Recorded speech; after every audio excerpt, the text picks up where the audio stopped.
You're listening to Inclusive AF with Jackye Clayton and Katee Van Horn. Can you continue that song for me, Hi. please? Well, Can you? well, I think we should just sing the whole episode. Okay. Maybe So not. I'm going to go ahead and apologize in advance to all of our listeners. We want to say hello to Yeah. our millions of fans. Welcome to the Whoop, whoop. Inclusive AF podcast. My name is Jackye Clayton, And this is Katee Van Horn. and we are not singers And we're not singers, folks. at Just, all. Mm-mm. yeah, just clarifying that right up at the top of the episode. I'm really busy right now, Jackye. I am ordering Pizza Hut because you forced me to. Listen, everybody's got to eat. Everyone has to eat. But like, I guess what I want to know is like, do you order this triple chocolate brownie or the cinnamon Yes. sticks as well? Like, I mean, there's so many things to consider. I just don't know. Yeah, and the Um, chocolate chip cookie, fabuloso. I would probably go with the triple chocolate brownie if I had my Yeah. druthers. If I was feeling like ordering that type of thing. Oh, I think can you get should do a. it. And why do they have Pepsi and not Coke? You literally have to stop talking about Pizza Hut right now. All right, focus, Katee, focus. All right. So what I want to talk about today, Jackye, is return to work, but I want to talk about it from the perspective of all these people that keep saying, let's do it, and why that's a bad idea, Yeah. and what they should do instead with their lives. With their whole lives. I just think their it's whole important. lives. People need to recognize that for some people, especially marginalized people, work from home has been awesome. For every person, it's been I think awesome. There's got to be some people who aren't into it. I just don't know why. Who and why? You know, They should just go don't away. know. Yeah, just join a club. Like we're saying, go to a Okay. gym, the YMCA. Okay, so let's truly discuss. So getting back into the work. So I actually had a conversation with someone the other day. She's in New York City. She actually is out of New York City. She moved to the suburbs. And part of the reason why she moved to the suburbs was because COVID. And so she's like, hey, this is our chance because everyone's working from home.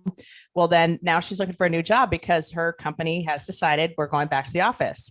And like, what's the tipping point for a company to say, you know, this actually doesn't make sense to force people to come back to the office and, you know, force them to be kumbayaing in an office if they don't want to be. And Right. then, you know, we've had this lifestyle change now for what, 2+ years, if not more. You won't even And recognize people when you go back to work. right.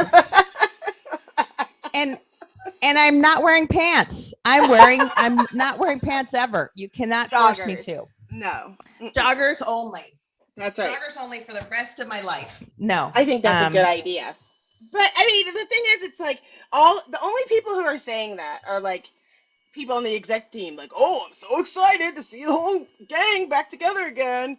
And what we found out during the last couple of years in the before times is that it's not really a family. Yeah.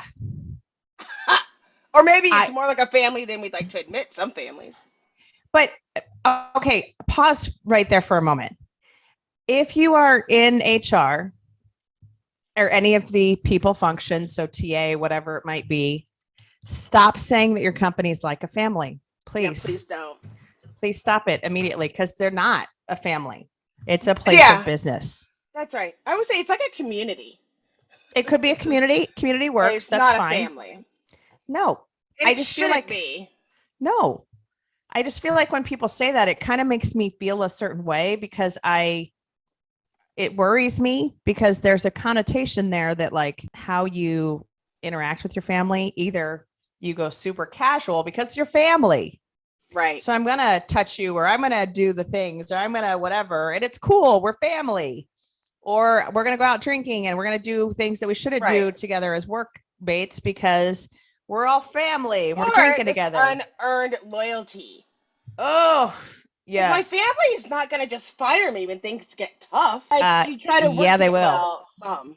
But it's like, well, if you were my family, why would you say, oh, we might not make as much money next week. So instead of trying to make it work, I'm going to just throw you out on the street. Right. And it's not very family like to pull people into the office that are appreciating that They they're don't working want to from be home. there. Or maybe that is like family. That's exactly like family. It's like your freaking cousin's wedding. Like, I don't want to freaking go, but I have It's, to because it's my cousin and we're you have to come to family. Easter. You have to come to Easter, Christmas, even if you don't want to go. Yeah, Because you're, because you're family. yeah, you're going to spend a lot of money on your therapist because you're family. I Oh, wait, mean, only that's the me? thing. Oh, just me? Oh, sorry. Am I the drama? But it's like it's the thought of it. Don't even try to make it into a family. You can't. No, We don't have that close of a relationship. You are not my brother and my sister. I'm only going to give you so much, and trust me, you don't want people acting like that.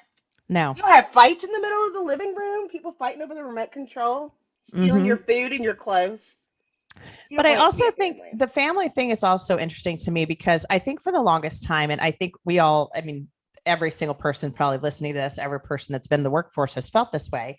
You spend so much time at the physical office that there is this, I spend more time here than with my own family, like That's that whole why though, because concept. you hate your Right. family. That's why your work shouldn't be family. Right. But that's what I'm saying is like, I think that the whole idea of people coming back on site and working from the office, there is this piece of it that's the, I don't have a social life or I don't have anything outside of Mm-hmm. this workplace. So I'm going to call you family. And I'm not saying that like, oh, you're, a big jerk face if that's the case. I think that's what we have been groomed to do in the workforce is that Yep. you do have your you meet your husband or wife or whatever partner in the office. And that, how many stories do we know about that? Because that was where you spent the majority of your time. And that's Yes. also where you kind of lean towards the family thing. And, you're on the softball team for the office or whatever. But I think there's just a certain thing. And for me, there's also the piece kind of talking about, the equity piece. There is I would rather have everyone on a call versus like some people in the office, some people at home, because that just creates an equitable environment where people on the phone aren't going to get heard. And, Right. it's just not an equitable environment. And so that's the other piece for me, just from a pure logistics perspective. But it's not a family. It's absolutely not. And right now we're seeing like I think I read a statistic, but it was just talking about the amount of people that don't want to go back into the office that they had surveyed. It was like 70%. But then there's organizations like mine at Textio where we're like a fully distributed team. We Mm-hmm. don't have a headquarters. We're not remote. We are distributed and there is a difference. Um and I think it's really important that we go back to making sure that our employees are okay. And this just is exactly why people hate being in a corporate environment because it's like you're forcing me to do something I don't want to do. You're forcing me to do something because it benefits you, not because it benefits me. And so I think, we do need to look at distributed versus remote, like not an organizational mindset, but more of like an arrangement. When you're Mm-hmm. distributed, you have to think of a new way of collaboration to get things done. It's not just remote. And some people just haven't been able to figure it out and they need to. Right. Instead of saying it's going to be better and because I can't imagine an office is going to be 100% back in the office. Somebody's not coming back. Well, and I think, I do like some of the environments that they're doing like a hybrid situation where it's like you can come in, you don't have to come in, that kind of thing, which, hey, that's great. But there is still that piece of why are you even having this conversation? Like, it's also like so many companies got rid of buildings, got rid of certain things like that. Yes. And so there's also that piece where I'm like, how is this going to work? Why do you So, want to pay money on an office and you don't know how many spaces to have? right. But I will say, and so we're doing this at my office. Um, we are doing a stipend, an internet stipend, Mm-hmm. which I think is a great way to just like, again, kind of equalize the playing field a little bit. But we're not planning on ever bringing folks into an office. Like we have a corporate office in California, but that's not the plan. And I love that because, well, A, I don't want to move to California. Right. But B, I like that we're able to recruit from so many different states. We Yes. haven't looked outside of the US yet, which we're working on that. But I love the idea of, we are in all of the corners of the US at this point and now kind of working our way in. And that also just helps from a diversity perspective. Like we're getting these amazing female engineers. We're getting these amazing people that are just coming in the door that we probably would never have even considered. And, I think that's a piece too, that it's the consideration of folks that, we just, as we just talked to our friend last night, Robin, we love you. And she was talking about her husband, having a job from home that, 2 or 3 years ago, he wouldn't have been able to work from home. And how that has been just a game changer for them, that he's able to do this from home. And I think that's a piece too, that it's who are you missing out on? It goes back to diversity for me from who are you missing out on? Yes. And it's who are you missing out on, and what is your impact within the community? I mean, it's like my favorite joke walking around town in Waco when people are like, "Oh, where do you work?" And I'm like, "Oh, my company um, started in Seattle. 50% are in Seattle, and the other 50% are evenly distributed." And it's like I just spend my money here. Right. And you can change a full community. It's not just the one person. Besides giving them a wage and giving them an opportunity to get a job that they don't have locally. Because I live in, excuse me, Waco, Texas. And it isn't the next Silicon Valley. It is not. It is not No, it's not the next Silicon Plain. It's not no, the it next is Silicon, not. Terrace. No. And I work at startup software companies. That's my shtick, but I do it from here. And I think both, I think I'm an asset to other organizations because I have a certain skill set that's really valuable. But I also have the skill set of working for remote and have the benefit of have had been working remote for about 10 years. So I Well, get and that. also you have the skill set of being from a small town, Yep. knowing how to do recruiting in a different way, because you have to think about different ways of recruiting folks when you are in a small town. Right. Because they're not So, here. yeah, That skill set no, isn't here. And it's right. just like people don't think about you can have a bigger impact. Like it's really great if you want to support all these different communities or owners or get vendors that come from underrepresented groups. But how about just Detroit? Like Right. you Right. can change and have an impact on that community. Right. And what an impact it will be. Like to your point, I mean, like I'm going to use Waco as the example. Okay. Okay, So, obviously Chip and Joanna have their show there. they do. And what an influx of humans you've had into Waco, Right. bringing in jobs, bringing in money, bringing in, even if they're remote workers. And I watched the show, as you know, avidly. And there have been so many folks that has been, oh, I work for such and such company or whatever it might be. And I'm going to now work remotely from here. And they build these amazing homes and then they spend their money in the community, similar to what you're saying. Yeah. And that's the part that I'm like, why would you not want that? Like, And we in have none of the podunk, traffic. whatever. I mean, they're about to Mm-hmm. have a whole network, a whole news network here.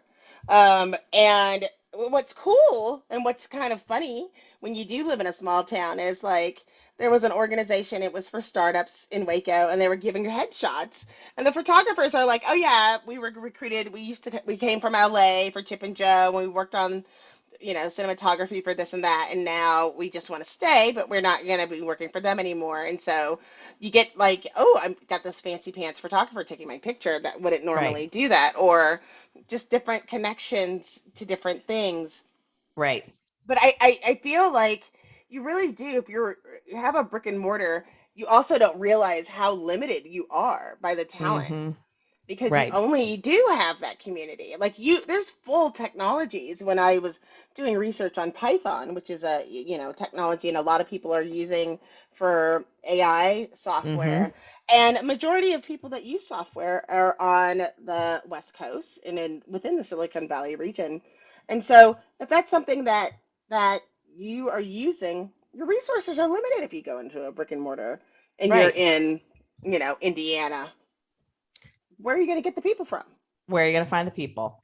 And I think that is the piece that also like keeps coming up is people are looking for very specific skill sets. And unless you're in a Silicon Valley, unless you're in one of these fancy schmancy, New York, where it might be not fancy schmancy, but you know what I'm saying. Um, why not open up the playing field? That's also where you're going to get more diversity.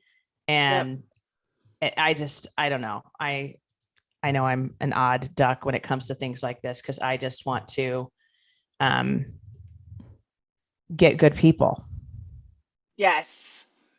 Oh, But adios okay, so mio. ay, Dios mío.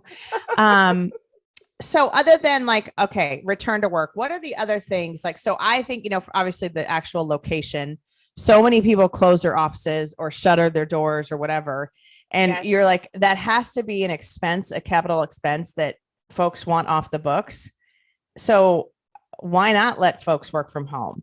Right. Um, but I also let's talk. You mentioned kind of upfront, and then I poo pooed you, but the leveling the playing field from the uh, people of color, underrepresented people don't want to go back into the office, and I Yeah. want to dig in on that a little bit and tell me why.